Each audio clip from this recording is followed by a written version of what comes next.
राधे राधे दोस्तों, आज मैं आपको सुनाने जा रही हूँ तिल चौथ या सकत चौथ कही जाने वाले व्रत की कहानी। दो देवरानी जेठानी थी। जेठानी के बहुत धन था, देवरानी गरीब थी। देवरानी भगवान गणेश जी की बहुत आराधना करती थी।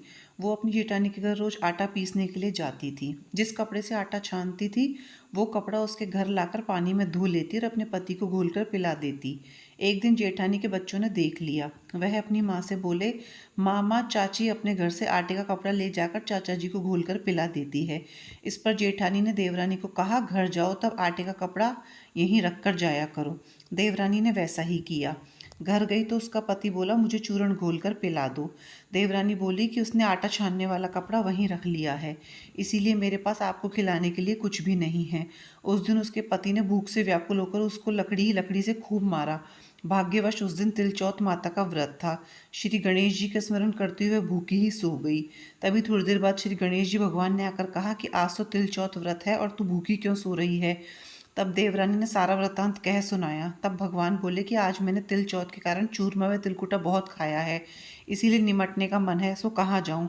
वह बोली, महाराज बहुत जगह पड़ी है, जहाँ चाहो वहाँ चले जाओ। तो गणेश जी ने सारा घर सान लिया।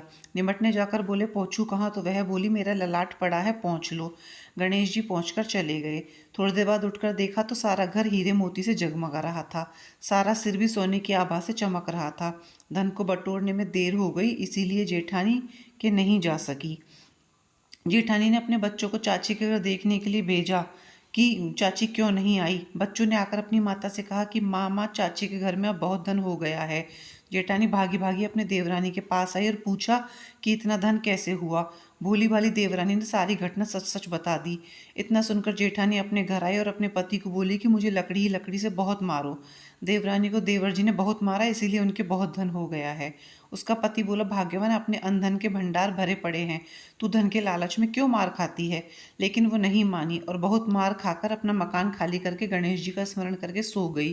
गणेश जी महाराज आए और बोले, फालतू में मार खाने वाली, उठ और मुझे बता कि मैं कहाँ निमटने जाऊँ। तब वो बोली, मेरी देवरानी का छोटा सा मकान था, मेरे लिए तो बहुत बड़ा मकान है, जहाँ चाहो वहाँ चले जाओ।